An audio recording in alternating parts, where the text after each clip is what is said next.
Before we begin this story, if you believe in justice and standing up when no one else will, then don't forget to subscribe, because this story will remind you that sometimes just one person paying attention can change everything. Julian Kane didn't come to Hearthstone Kitchen with an entourage. He didn't need the press or the red carpet. He didn't even use the front entrance. Just a hoodie, jeans, and a quiet presence. To most people, he was just another late-night diner slipping in for a bite. But Hearthstone Kitchen was one of his most treasured restaurants, in a growing portfolio built not from ego, but from sweat and soul. Julian had once been a chef, a real one. Long nights, burned fingers, calloused hands. He knew what it meant to stand behind the line and feel invisible. That's why he never relied on spreadsheets to measure success. He listened to whispers in the break room, to the silences between shifts, to the stories told in trembling hands and nervous eyes. Every few months, he made it a ritual to walk into one of his restaurants without notice. Tonight, it was the New York location, Cozy Elite, and packed for a Friday dinner rush. Inside the place was glowing with warmth. Golden lighting, soft jazz playing in the background, the scent of rosemary and seared steak lingering in the air. Servers weaved through the crowd, like dancers, confident fluids smiling. To anyone else, everything looked perfect. But Julian had learned that perfection was often a well-rehearsed illusion. He spotted the floor manager immediately.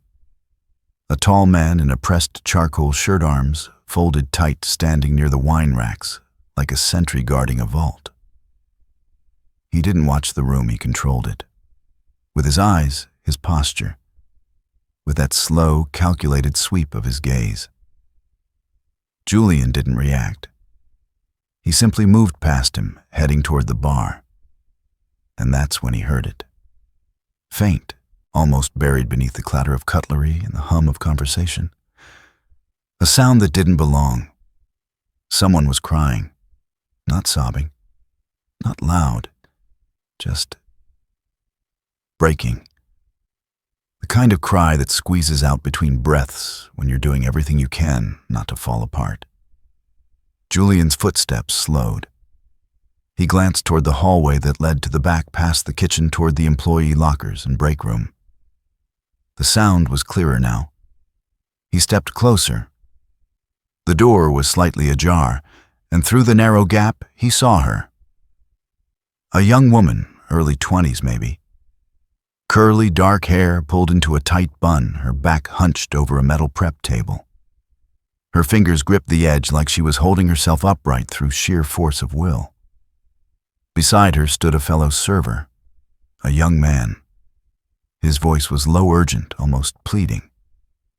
Julian froze, careful not to be seen. He wasn't eavesdropping, he was observing. And what he saw hit him like a gut punch. The woman's face was streaked with tears. Not from stress, from something heavier. Her shoulders shook, but her lips didn't move. She was trying to stay silent, invisible. The young man leaned in closer. "You don't have to do what he says," Julian heard him whisper. "He doesn't own you." A pause. Then her voice came barely more than a breath. "What choice do I have, Jaden?" He said, "If I don't, I'm gone." Julian's chest tightened.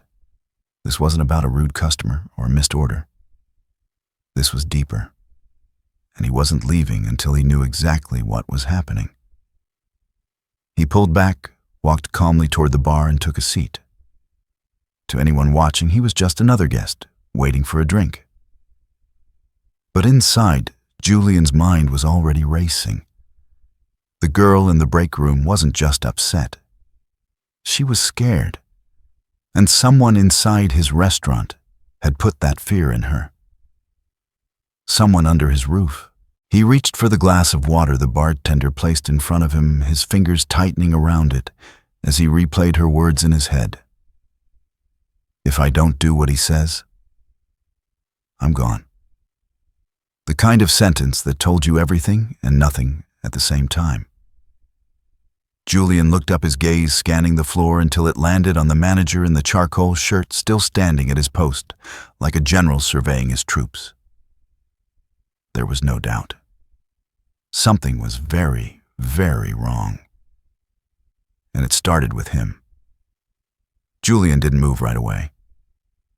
He sat quietly at the bar, the condensation on his glass slowly pooling beneath his fingers. Around him, the restaurant buzzed with energy, clinking forks, soft laughter, the sizzle of something hitting a hot skillet. But all he could hear was her voice. If I don't do what he says, I'm gone. He'd heard words like that before, whispered in kitchens, cried in alleyways behind fancy restaurants. It wasn't just fear, it was resignation, the sound of someone who felt trapped, cornered, silenced. Julian's eyes drifted back to the hallway, but the door had closed. Whoever she was trying to hold it together. But she shouldn't have to. He scanned the floor again until he spotted him, the young man who had been beside her. Late 20s, sharp haircut, apron, slightly off-center. Same tired look that most servers wore on a Friday night, but this one his eyes darted too much. His jaw was tight. He was rattled.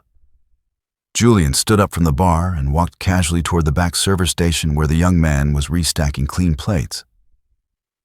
"Hey, man," Julian said, keeping his voice low. "Got a pen I can borrow?" The young man looked up, startled, then nodded. "Yeah, sure." He handed one over, eyes flickering to Julian's face, then back down again. Julian caught the name tag Jaden, but he didn't leave.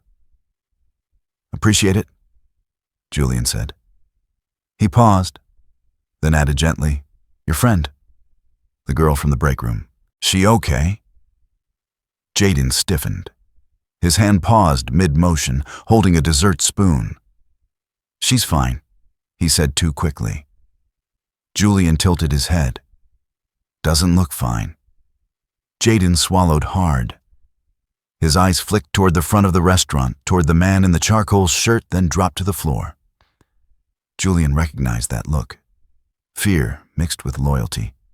A quiet war between speaking up and keeping your job. Jaden hesitated. Then finally he exhaled. "She's not fine." The words barely made it out. Julian leaned in a little closer, voice steady. "Is it a customer issue?" Another pause. And that silence, that was the answer. "No," Jaden muttered. "It's not." His fingers fidgeted with the edge of his notepad. His mouth opened, then closed. Julian could see it. He wanted to talk. He just didn't know if he could. "How long's she been working here?" Julian asked gently. "About a year." Then Jaden tensed. Why, Julian shrugged, just wondering if she's happy here. Jaden let out a short, dry laugh. "She's not. But she can't afford to leave." And there it was. The truth. She wasn't just sad. She was trapped. Julian's jaw tightened. He knew how these things worked, how easy it was for someone in power to prey on desperation. Especially someone like Zoe, who clearly felt she had no other options. He was about to ask more when the energy in the room shifted. Jaden's stiffened eyes fixed just past Julian's shoulder. Julian didn't need to turn around to know why. The manager was coming, and not just walking, approaching, watching, calculated. "Everything okay over here?" The voice was smooth, controlled, too polite. Julian turned slowly. Up close, the man's face was sharper. Polished, maybe. But cold. The kind of smile that didn't touch the eyes. The name tag read, Mason Trent. "Just getting a pen," Julian said casually, nodding toward Jaden. "He helped me out." Trent didn't blink. "Good," he said, clapping a hand on Jaden's shoulder just a bit too hard. "Let's stay focused on work, yeah." Jaden nodded quickly, hands moving back to the plates like a machine. "Yes, sir." Julian gave a small smile, but didn't miss the flicker in Trent's eyes, the instinct to dominate, to own the room. This wasn't just a boss. This was a man who knew he had power and enjoyed using it. Julian walked away, pretending not to feel Trent's eyes burning into his back. He returned to his seat at the bar, but he didn't sit. Not yet. He stood still for a moment, staring out toward the dining room, his dining room, trying to piece it all together. Zoe was afraid. Jaden was holding something back. And Mason Trent was in the middle of it all, pulling strings, watching, waiting. Julian had dealt with men like this before. Corporate types who thought the uniform gave them license. Managers who saw kindness as weakness and control as entitlement. But this was his house, and Mason Trent had no idea who he was dealing with. Julian took a slow breath, then turned and stepped outside. Not to run, to think. The cold night air hit him sharp against his skin, grounding him. He slipped his hands into his pockets and paced slowly along the sidewalk, his mind calculating his next move. If he wanted the truth, he couldn't confront the source. Not yet. He needed someone who wasn't afraid. And then, as if on cue, the bartender from earlier stepped outside, rubbing his hands and pulling out a vape pen. Julian recognized him. Young, honest eyes. The kind of guy who probably saw everything but kept his mouth shut to keep his job. Julian saw his opening. Julian didn't approach right away. He leaned against the brick wall just a few feet away, his breath fogging slightly in the cool air.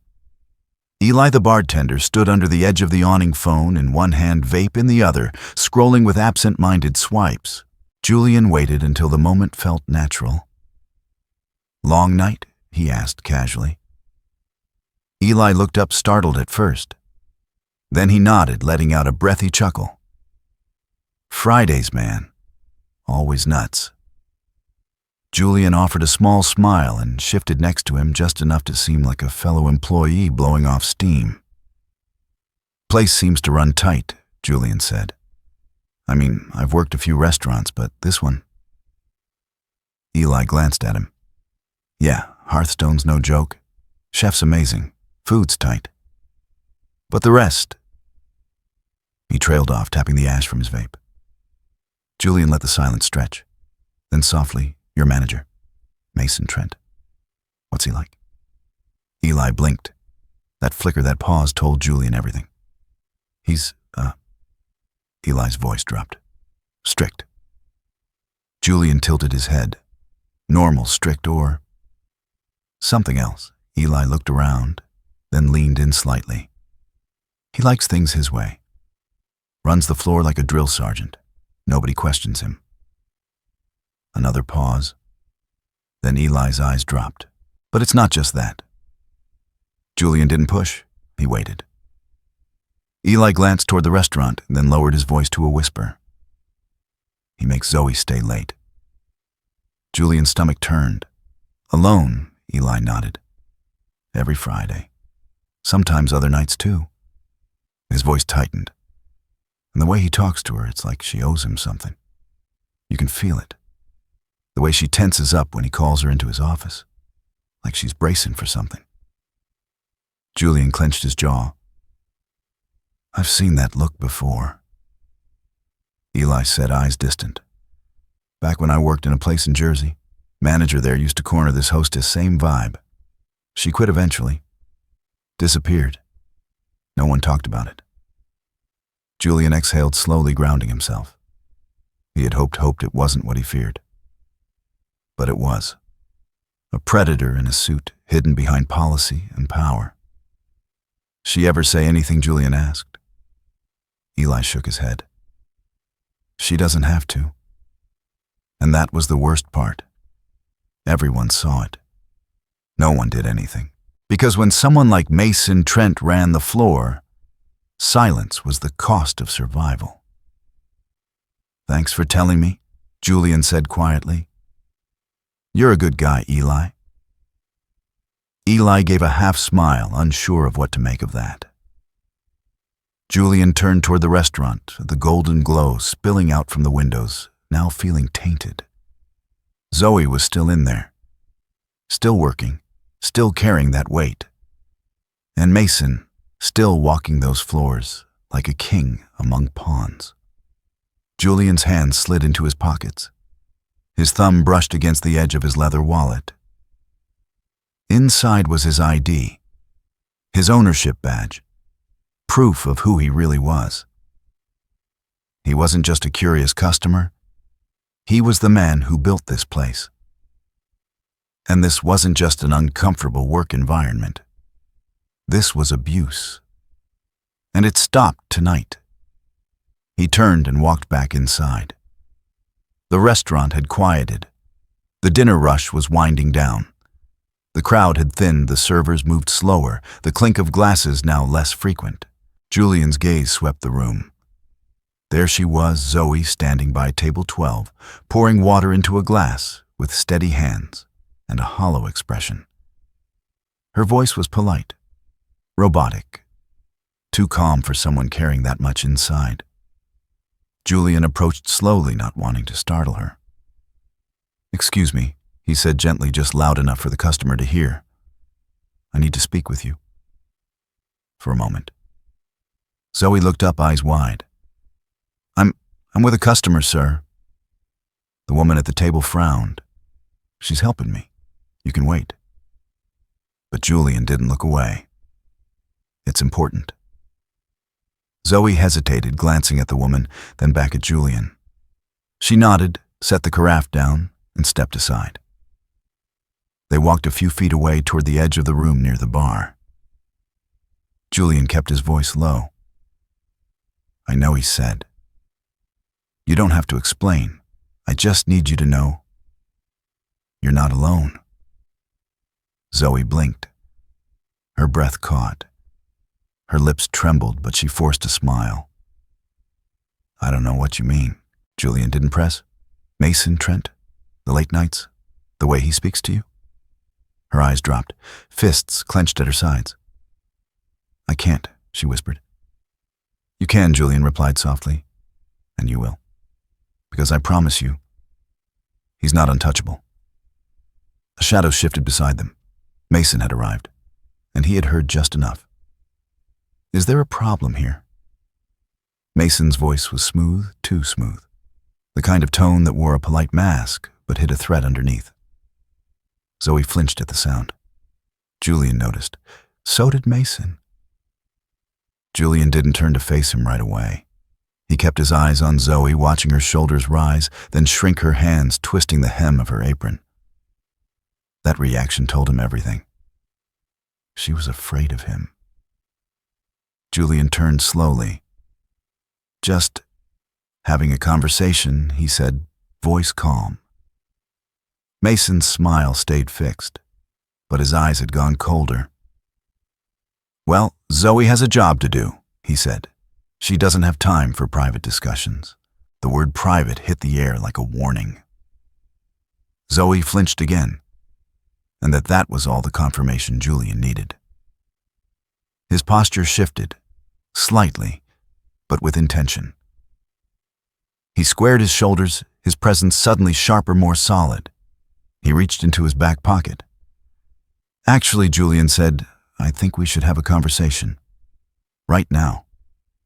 Mason's smirk faltered. "Excuse me." Julian pulled out his wallet and flipped it open, revealing the executive credentials for Hearthstone Hospitality Group, his name photo ownership seal. The effect was immediate. Zoe gasped. The nearby servers froze mid-step. Even the guests nearby began to glance over, sensing something much bigger than a customer complaint unfolding. Julian looked Mason directly in the eye. "My name is Julian Kane," he said, voice steady. "And you and I need to talk." Mason's mouth opened, then closed. Color drained from his face. Sir, I didn't realize." No, Julian cut in. "You didn't. And that's the problem, isn't it? The floor had gone quiet. The kitchen noise dimmed. The whole restaurant seemed to hold its breath. Zoe stared at Julian like she couldn't quite process what was happening. Her lips parted. A shaky breath escaped. And slowly, subtly, she stood a little taller. Mason's voice broke the silence. "Sir, I assure you there's been a misunderstanding, if I could just explain." Julian turned to Zoe for a brief moment, his tone gentler now. "You're safe." Her eyes welled, but she nodded. Then he turned back to Mason. "Your office?" he said flatly. "Now." Mason swallowed hard. Gone was the smug floor manager. He looked smaller now, cornered. He turned and led the way toward the back hallway, his steps stiff mechanical. Julian followed. But before disappearing behind the door, he looked back at Zoe. "Stay here," he said gently. "This won't take long." The office was small and sterile, cheap desk, a filing cabinet, and a chair that squeaked as Mason sat. Julian didn't.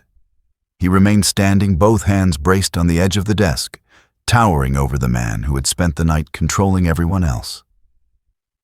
Mason tried to smile.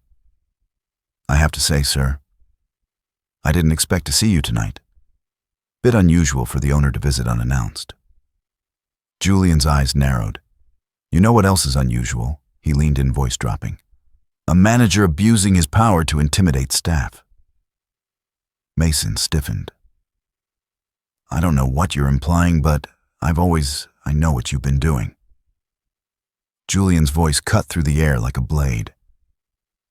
"I know about the late shifts, the manipulation, the way you talk to Zoe like she owes you something. I know it all." Mason's face paled. "Sir, if there have been misunderstandings, save it." Julian pulled out his phone, tapped the screen. From the speaker came a hushed, trembling voice. "If I don't do what he says, I'm gone." Then another voice, Jaden's, urgent. "He doesn't own you." The color drained completely from Mason's face. "You've been playing this game for a while, haven't you?" Julian said, voice cold. "Preying on people who can't afford to speak up, making them feel like their jobs depend on keeping quiet."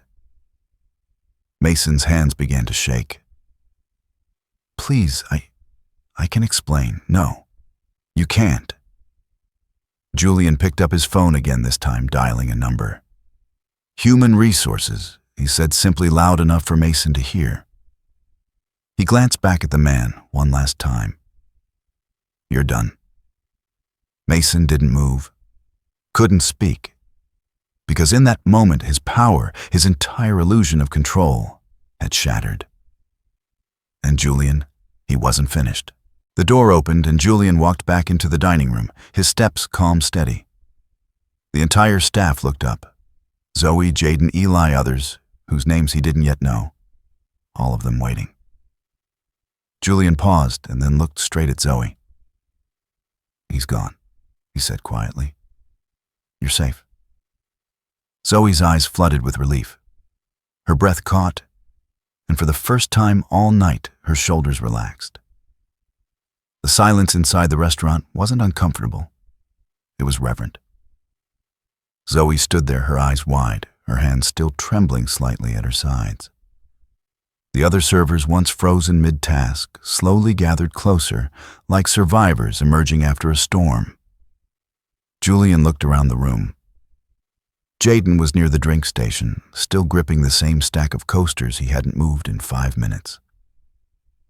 Eli hovered near the bar, jaw-clenched, expression unreadable.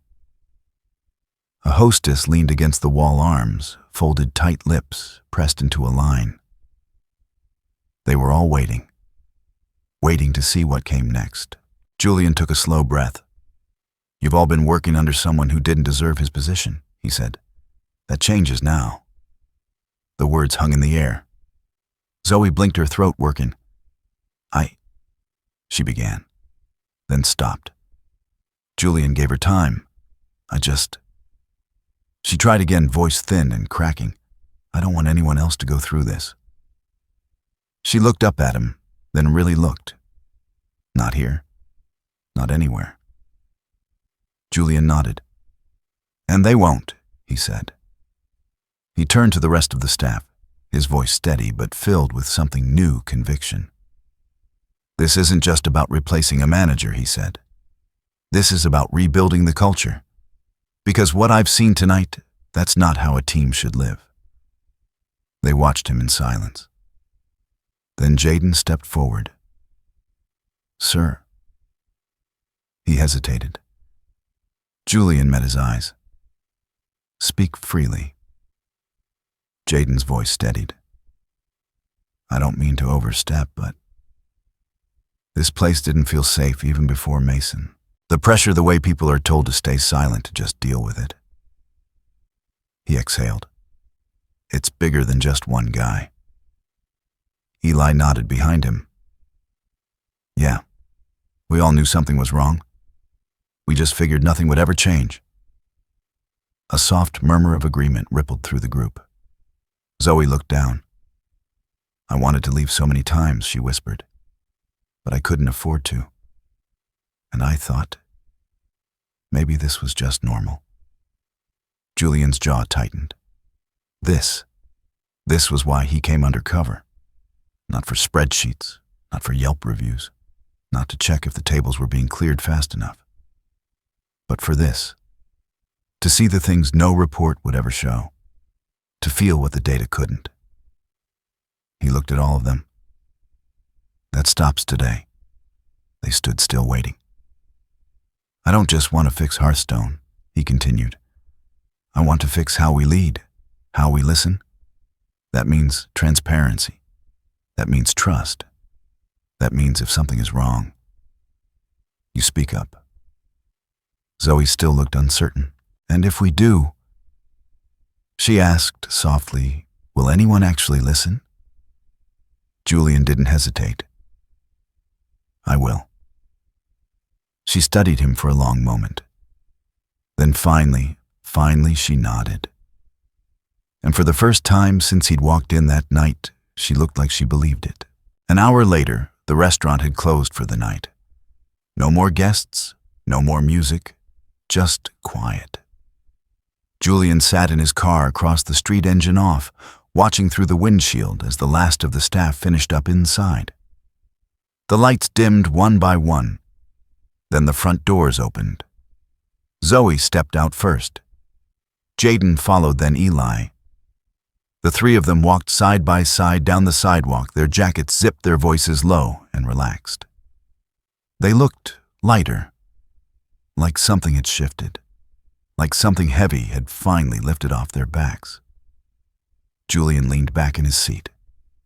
This had been one restaurant, one night, one man abusing his power. But how many more were out there? How many Zoes were still inside break rooms, crying quietly into their aprons, thinking they were alone? How many managers like Mason Trent wore smiles while keeping people afraid? Julian closed his eyes. Being a leader wasn't about owning buildings or checking profit margins. It was about people. It was about seeing what others ignore and having the courage to fix it, even if no one else would. The following morning, the staff of Hearthstone Kitchen returned to a restaurant that felt different. The walls hadn't changed. The booths were still polished. The kitchen still hummed with prep work, and the scent of fresh rosemary and citrus still clung to the air. But the atmosphere was lighter, calmer, hopeful. Word had already spread. Mason Trent was gone. Not transferred, not suspended, gone. And Julian Kane wasn't just a myth anymore. He was real. He had walked their floors. He had listened. And he had acted. At 9 a.m., the team gathered in the private dining room. Not because it was required, but because they wanted to be there. Julian stood at the head of the long wooden table. No suit, no security. Just the same hoodie and calm presence. Zoe sat 2 seats from him. Jaden to her left, Eli on her right. The others filled in, unsure what came next, but more willing than ever to find out. Julian looked around the room. You all know what happened last night, he began. And you know what I saw. He paused. But what matters now is what we do next. No one spoke. So he continued. Hearthstone was never meant to be just a restaurant. It was meant to be a space that respected the people who keep it alive. He looked at Zoe when he said that. Somewhere along the way that got lost, and I take responsibility for that. Zoe's eyes widened slightly. She hadn't expected him to own it. Not like that. Julian straightened. So here's what's going to change. He laid out a new plan. Anonymous feedback channels. Mandatory manager training on workplace ethics and power dynamics. Quarterly staff evaluations led by staff, not just supervisors. He opened the floor.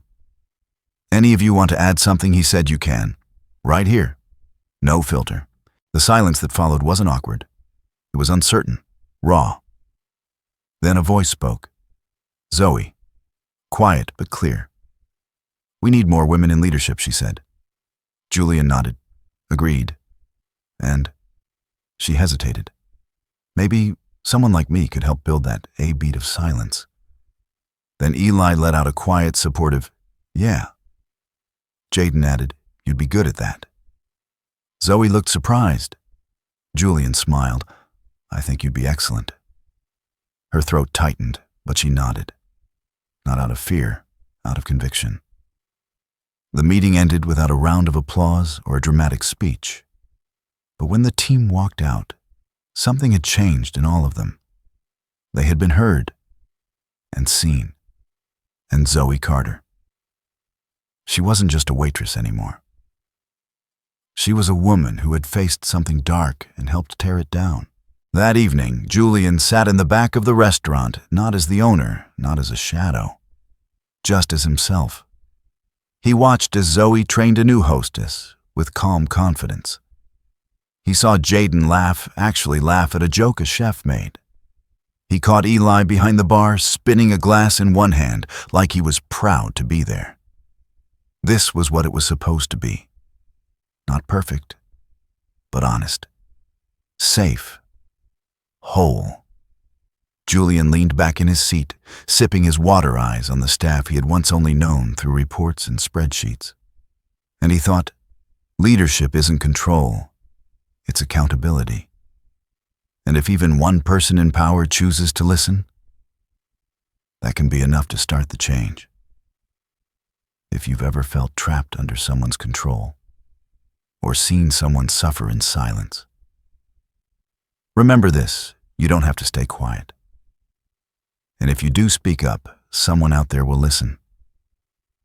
If this story moved, you don't forget to like, comment, and subscribe. Because stories like this, they matter. And so do the people who tell them.